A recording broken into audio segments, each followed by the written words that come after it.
It doesn't happen magically. You still need people to help with your technology, but more importantly, you need people to maybe not do the ad creative, but you need them to do the creativity that happens before the ad creative.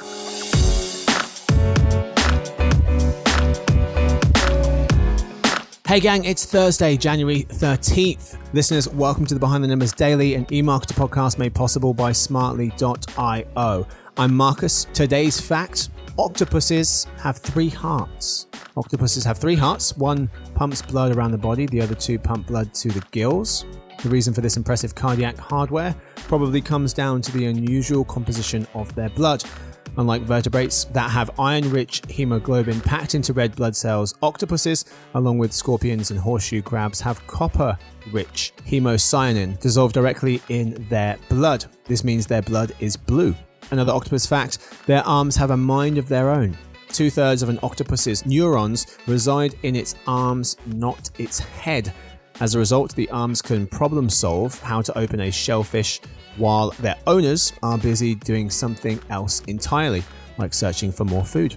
Anyway, today's real topic, we'll be listening into a conversation between Rika Soderlund, Global Director of Marketing at Smartly.io, and Insider Intelligence Principal Analyst covering social media Deborah Aho Williamson. They recently discussed some key social advertising trends.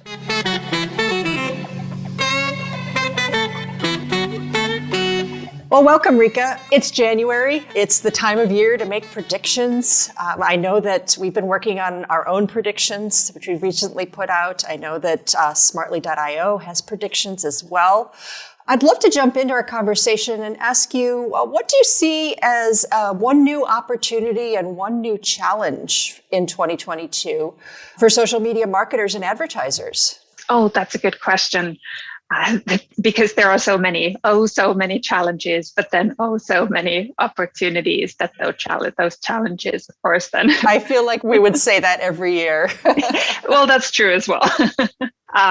But if I have to pick just one, I think the biggest challenge is going to be that in 22, it's really going to be the year when advertisers have to figure out their multi-platform strategy. They cannot rely on one social media channel alone. They have to figure out how to be present and how to engage with their customers in 4, 5, 6 platforms in order to be effective.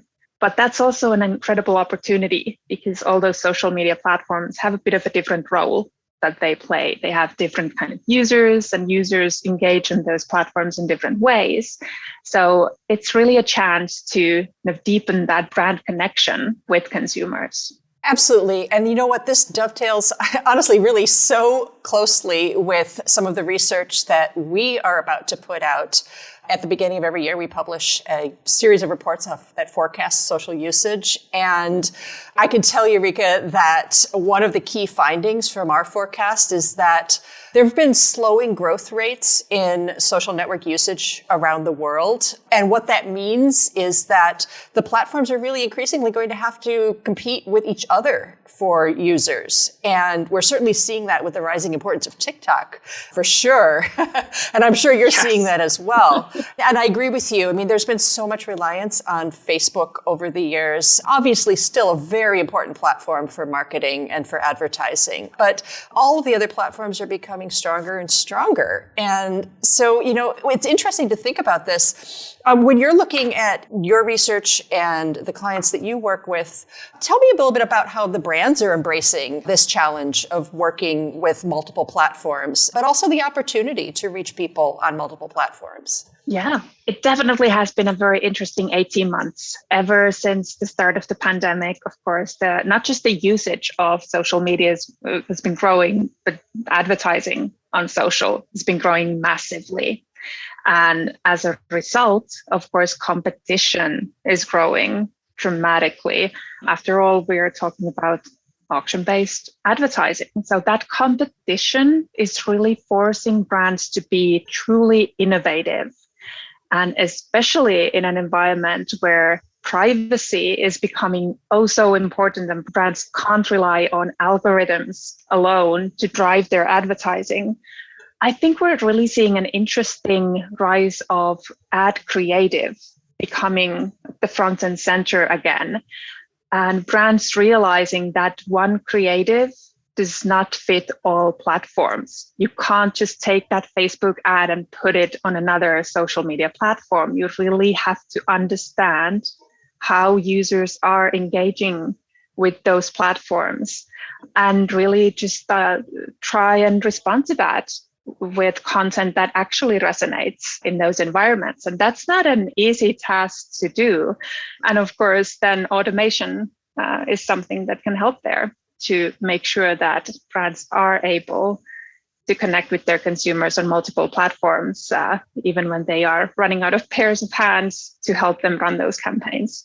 Yeah, it's really interesting to think about. I mean, we've been talking for years. I mean, in our research, the research that I write and my colleagues who write social media research also say, I mean, you can't run the same ad on multiple platforms. It's not like television where, you can take your 30-second spot and place it all over the place. The target audiences are different. The way people respond is different. Even the formats, right? Vertical versus, horizontal, and the type of video aspect ratios are all different on all of these platforms. At the same time, I think it's really interesting to talk about this challenge of, how do you create and how do you automate? Is there a shift? I mean, are people handling more of this internally, like within their own companies? Are they bringing on new talent, inside their organizations to develop this ad creative? You mentioned automation. Are there other ways that marketers are handling this need for, people and resources to develop this kind of advertising?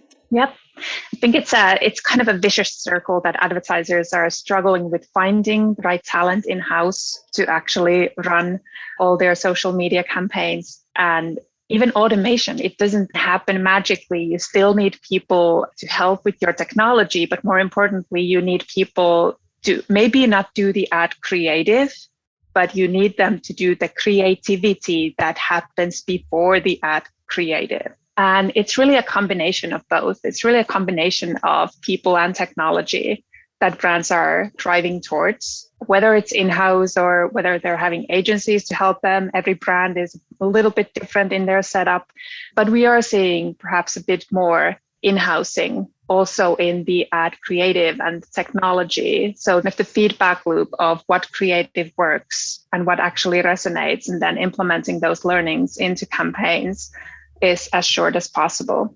Yeah, I think so, because so much changes so quickly. I think about trends on TikTok. Like, if you don't capture that trend immediately in your advertising or in your sponsored post, it could be gone. And you could be talking about like yesterday's trend or yesterday's news, and TikTok users are probably rolling their eyes going, what's this advertiser doing? Right? Exactly. No, and the pace is getting so fast that we really do believe that 22 is also going to be the year of AI-driven creative and AI-driven creative insights. It doesn't work anymore to just sit around and wait and learn. You have to harness AI to do that creative learning and also predictions for you in order to be able to actually respond to that ever-changing nature of all the social platforms. Yeah, AI is such a buzzword. I'm curious, how do you at Smartly.io think about AI, and how do you think about it with your clients? Do they invest in it on their own, or is this something that you provide? How does that get incorporated? It is something that we provide. So a lot of our customers are working with us through our sister company, vitalspace.ai, because AI really has an opportunity to advance digital advertising by just eliminating that guesswork. And that guesswork is so detrimental to the entire process. So it's very easy for advertisers to see the benefits of having AI-driven insights instead of using man hours to do those same insights, and then of course implement them to their campaigns through the Smartly.io technology. Got it. Well, I really do want to return back to something you said at the start of our conversation, which is about how there's so many platforms that advertisers could potentially work with. And this is particularly important this year as we're seeing the growth of some platforms, more than others, becoming more important to advertisers. And we're, like I mentioned, we're seeing this in our own research and our own forecasts where the platforms are increasingly competing with each other for users as opposed to just simply tapping an ever increasing base of new users. And so you mentioned multi-platform and how 2022 is really the year to really truly invest in multi-platform. We talked about a few ways that we could do that, but what other advice do you have for advertisers as they think about this multi-platform strategy? How do they best reach consumers? Yeah, that's the keyword, the consumer, the client, the audience, starting with where your audience is and how your audience is behaving, and then building a strategy around that. It's incredibly important to find a way to engage with consumers, not just through advertising, but through multiple different marketing avenues in a way that feels native to those platforms. So I think the worst possible first step would be to just jump and replicate what you've done already before in another channel. It's really about investing time to understand what is happening in those new channels, but also maybe doing a bit of benchmarking, being a little sneaky and looking at your competitors. What are they doing in those new channels? So many advertisers are already on those emerging channels. You mentioned TikTok, like 40% of US advertisers already advertise on TikTok. That is a massive amount. So there's plenty of learnings to take also from other brands. That TikTok statistic really kind of blows my mind. And I've been tracking social advertising for quite a long time. Obviously, it seems like most brands are still advertising on Facebook, Instagram, the major platforms, YouTube and Twitter. But TikTok's growth is something that we shouldn't be ignoring, right? Yeah, no, definitely. The growth has been massive. I'm tempted to say unprecedented, and there is no end in sight. So we're absolutely going to see growth that is going to probably continue at least for the full of 22 and might even pale in comparison for 21. Yeah. So just to wrap up our conversation, it sounds like with all of this growth in TikTok and the continued importance of other platforms, automation is really the word, right? You really need to leverage automation to scale your advertising. Is that a fair thing to say? Definitely. And I think advertisers have caught on. We research every year at the start of the year, the biggest advertisers in social media. We ask what their plans are and what kind of tools they use, what kind of technology they utilize. And automation is really, it has been the one trend that keeps on rising. So 13% of advertisers last year said they're using automation. That number is now already over 30% of advertisers are using automation to help them in their social media. So more than double since last year. Exactly. Wow. So that's a massive growth, and we will continue to see that growth also this year. All right. Well, Rika, this has been a really terrific conversation. I really enjoyed talking to you about your insights. I love looking at your research. I know you're going to have a full report that's coming out soon, I believe. Yes. And I'm going to look forward to reading it in more detail. Thank you so much for joining us. Well, thank you for having me. This was fun. Thank you so much. All right, folks, time now for In Other News, but first a quick word from our sponsor, Smartly.io.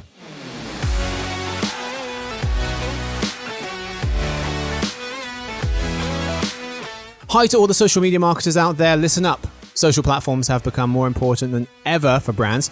You know this. So if you're looking to scale your social advertising in 2022, look no further. Smartly.io is number one in social media advertising. They help brands automate every step of the process by combining creative production and ad buying to unlock greater performance. To get the brand new 2022 Social Advertising Trends Report, go to smartly.io/emarketer.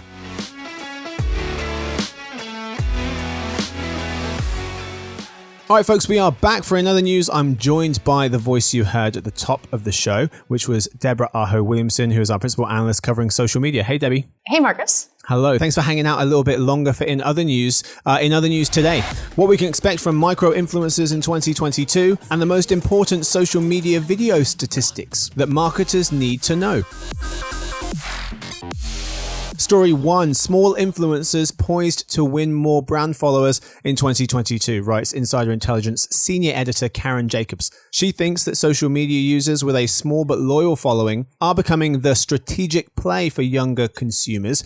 These nano and micro influencers typically have between 1,000 to 100,000 followers. Debbie, influencers with smaller followings will be blank in 2022. So influencers with smaller followings, I think, will be far more important to marketers this year than they ever have been before. So we've been tracking this pretty closely, and we do think that while marketers will continue to use celebrity and macro, mega influencers, they will increasingly be turning to nano and micro influencers this year. Consumers think of them as, quote, people like me, like they're friends, their family, whatever. And as a result, consumers tend to trust them. And for that reason, brands are going to seek them out. Another thing that I'm thinking about here too is that with all of the new monetization opportunities that creators have at their disposal, many of them are most appealing to the influencers or creators with large followings. So subscriptions, tips, things like that. So as those types of creators gravitate towards those monetization opportunities, that's going to leave more opportunity for influencers with smaller followings to tap into the brands. And I think brands are going to realize that they need these influencers with smaller followings more than ever. Mm-hmm. Miss Jacobs, who wrote this article we're citing, who works here at Insider Intelligence, noting that micro-influencers offer many benefits to brands. Debbie already mentioned one of them, which is the perception of being more authentic and therefore more trusted. But she also points out, number 2, their level of affordability, and number 3, a growing availability of these micro-influencers. Story 2. Jessica Coleman of Sprout Social put together the social media video statistics marketers need to know for 2022. Debbie, things like 54% of marketers say that video is the most valuable content type for achieving social media marketing goals.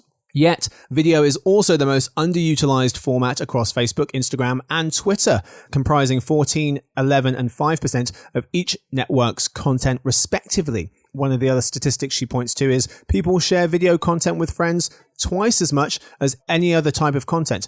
And another stat, 58% of viewers will watch the entirety of a business's video if it's under 60 seconds long. Debbie, there's a ton of stats in this article. The most interesting social media video statistic to you is blank. Well, conveniently, it's what you just said, that more than half of marketers, we didn't plan this in advance, right? We didn't talk in advance. No, we did not. The fact that more than half of marketers say video is the most valuable content type in social media marketing, but yet, under 15% use this format on platforms like Facebook, Instagram, and Twitter. I mean, there's obviously a disconnect, right? Because certainly consumers are very interested in video as well. And so, we really think that marketers have to shift more resources toward social video marketing in 2022.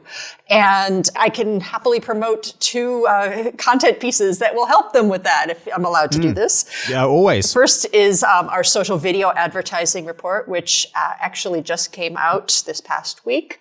And my own upcoming social video usage report, which will be out in March. So we're leaning pretty heavily into social video this quarter, and I think marketers should as well. Pro subscribers, check those out. A few other statistics that jumped out to me. 1, the vast majority, 85% of Facebook videos are watched without sound. 85%. Number 2, Instagram videos that are around 26 seconds long receive the most comments. And finally, number 3, tweets with a video get 10 times more engagement than those without video. That's what we've got time for this episode. Debbie, thank you so much for hanging out today. Well, thank you, Marcus. Thank you to Rika, who joined Debbie in the first half of the show. And thanks to Victoria, she edits the show. Thanks to everyone listening. We'll see you tomorrow, hopefully, for the Behind the Numbers weekly listen, an eMarketer podcast made possible by Smartly.io.